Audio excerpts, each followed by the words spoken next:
everyone. Today's video is going to be a quick anatomy lesson. I was thinking of starting a few educational video series in English since the Italian ones are doing so well, and I thought we'd start with one of my favorite topics, which is the human body. And today we're going to be looking at the muscles of facial expression, which are located obviously on our face and on our heads. So all the muscles of the head are divided into two groups. The first group is the muscles of mastication. So the muscles responsible for chewing when we're eating, and the second group is the group of the facial muscles, so the muscles responsible for facial expression.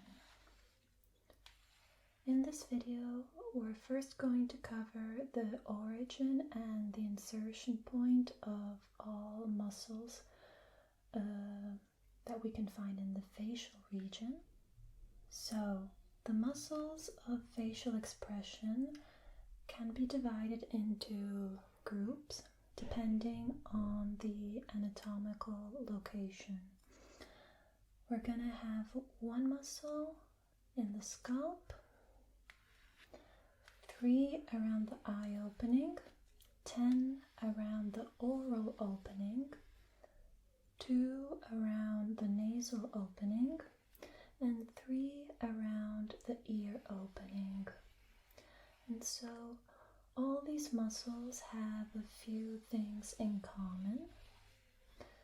The first one is that all of the muscles of facial expression insert at the skin, and they produce wrinkles in the skin once they contract.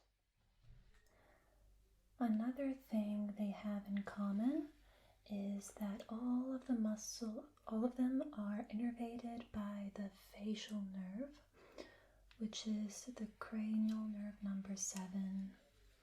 And the last thing is that they all come from the second pharyngeal arch during development.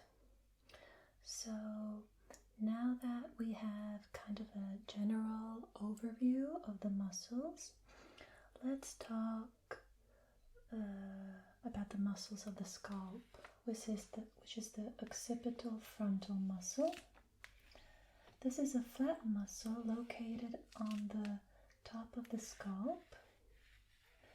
It consists of the occipital belly, which originates from the highest nuchal line on the occipital bone, and it inserts at the epicranial aponeurosis or galea aponeurosis. Then more anteriorly, you'll find the frontal belly, which originates from the epicranial aponeurosis and inserts at the skin of the eyebrow. The function of this muscle is to pull the skin of the forehead up, forming horizontal lines on the forehead. And the occipital belly's main function is mainly stabilizing the aponeurosis and tensing it. Next we have the muscles around the eye opening, and these include the orbicularis oculi, procerus and the corrugator supercilii. The orbicularis oculi is a circular muscle, as you can see, consisting of 3 parts. These are the orbital part, which is the peripheral part of the muscle going around the eye, the palpebral portion that covers the eyelids, and the lacrimal part for the lacrimal sect. So the orbital part is this one here. It originates from the medial palpebral ligaments, then goes around the whole eye in a loop, and then inserts at the medial palpebral ligament again. The medial palpebral ligament is just a small ligament located on the medial and the medial end of the eyelids. The palpebral portion is the part that covers the eyelids. They originate from the medial palpebral ligament and insert at the lateral palpebral ligaments.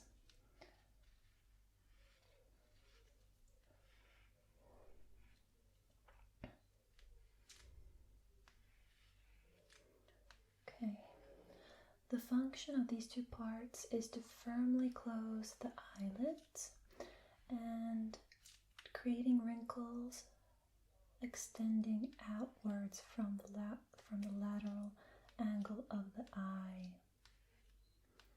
The lacrimal portion originates from the lacrimal bone and inserts at the lacrimal sec.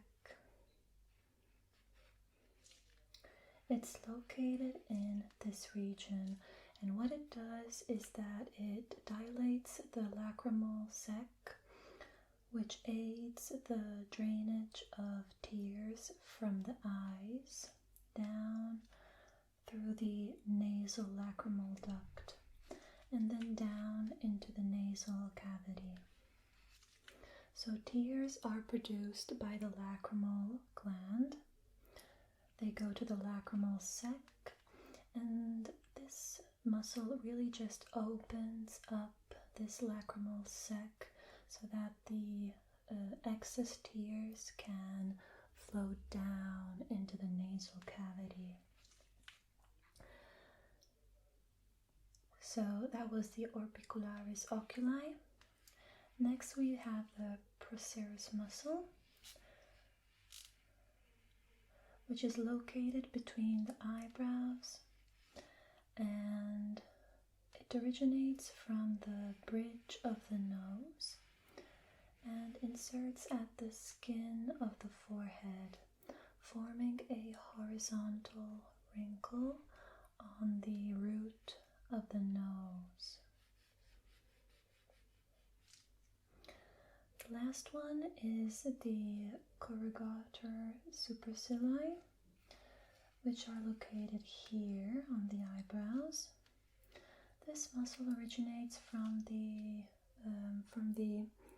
glabella and the supraorbital margin, and it inserts at the skin of the eyebrows. And when this muscle contracts, it pulls the eyebrows medially and inferiorly and forms vertical lines above the root of the nose, forming the facial expression of frowning and pain. So these were the muscles of the eye opening. Next we have the muscles around the oral opening, and these are 10 muscles divided into 5 groups based on the facial expression they produce when they contract. The first group are the muscles on the side of the mouth that produce a smile. All of these muscles have a common insertion point, but different origin points. These are the zygomaticus major, which is this one here. It originates from the zygomatic bone. Then we have the zygomaticus minor, right over here. It also originates from the zygomatic bone.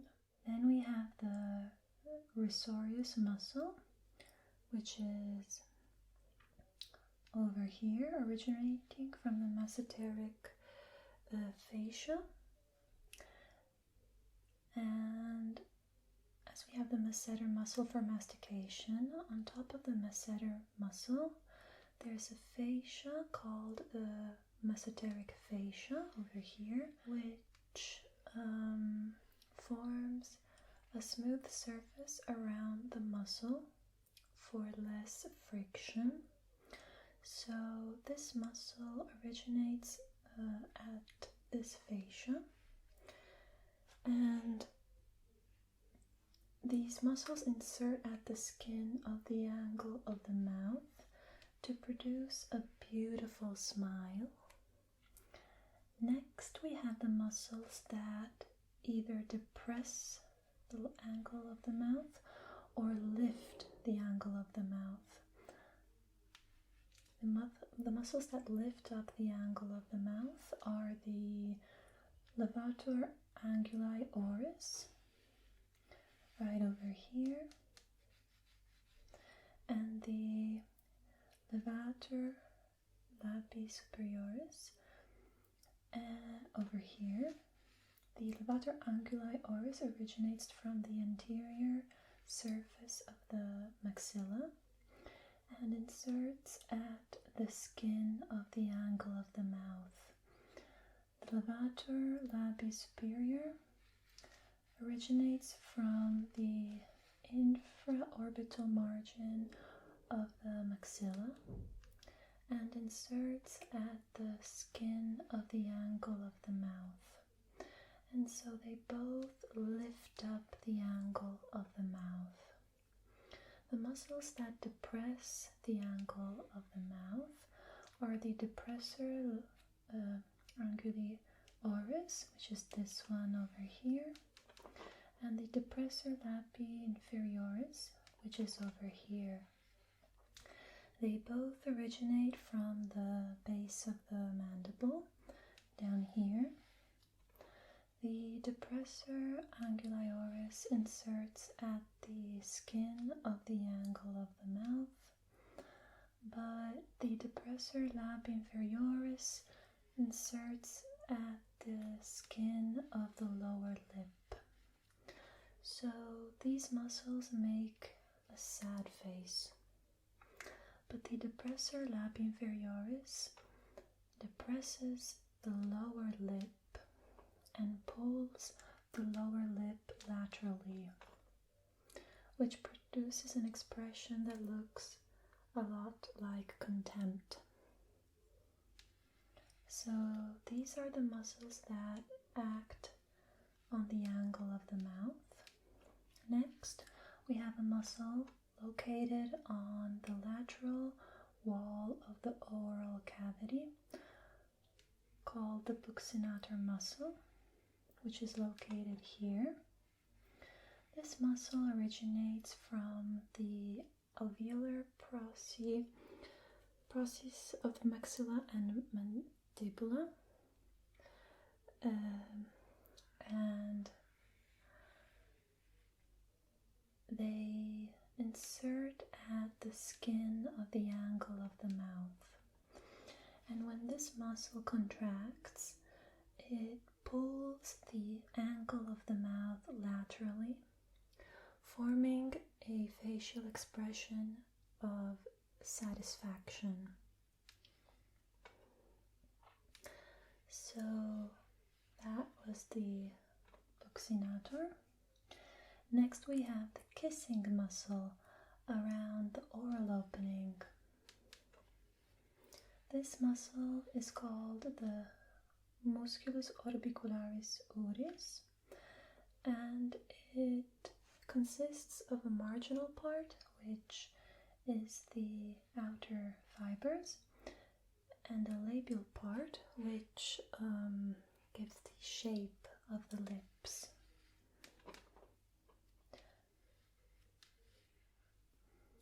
These muscle fibers are arranged circularly underneath the skin, and they protrude the mouth, forming a kissing face. The last group is the muscle of doubt, and it consists of the mentalis muscle. It originates from the alveolar process of the maxilla and inserts at the skin of the chin. When these muscle fibers contract, they pull the skin upwards, producing a facial expression of doubt. So that was all the muscles around the oral opening. Then we have the muscles around the nasal opening. So the muscles around the nose act directly on the nose itself. So the first one is the nasalis muscle, which consists of two parts according to the type of fibers. These are the transverse part, which is also called the compressor naris, and the alar part, also called the dilator naris. They both originate from the anterior surface of the maxilla, and they both insert at the dorsal cartilage of the nose. So the alar part inserts a little more anteriorly than the transverse part. The transverse part constricts the nostrils, and the alar part dilates the nostrils. So that was the nasalis muscle. The other muscle is called the levator labii superior, alla qui nasi. This muscle originates from the frontal process of the maxilla and inserts at the skin of the upper lip and the skin of the nasal wing. And when they contract, they pull the lips and the nasal wings in upward direction, which dilates the nostrils, elevates the upper lip, and produces an expression of discontent. So finally, let's look at the muscles around the ear openings, which are 3 muscles. And these 3 muscles are called the extrinsic muscles of the external ear, and these are the auricularis anterior, auricularis superior, and the auricularis posterior. All of these muscles insert on the root of the auricle. The auricularis anterior originates from the temporal fascia, which is a fascia covering the temporal muscle.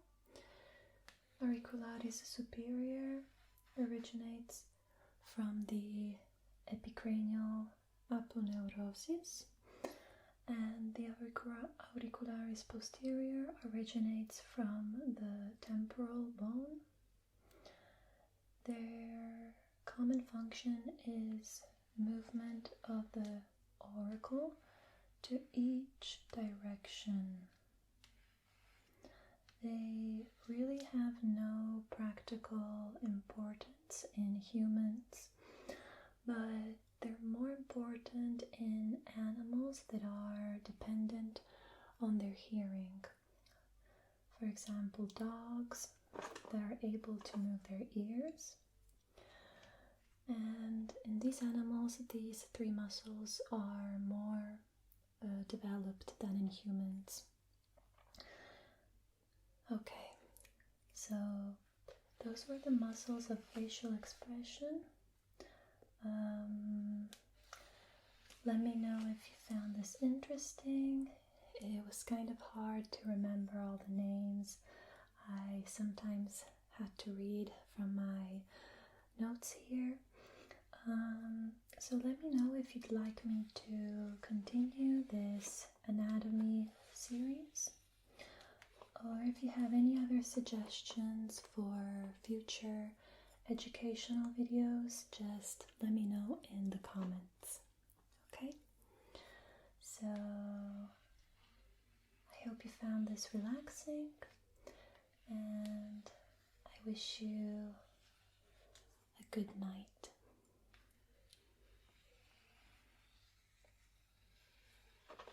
Bye bye.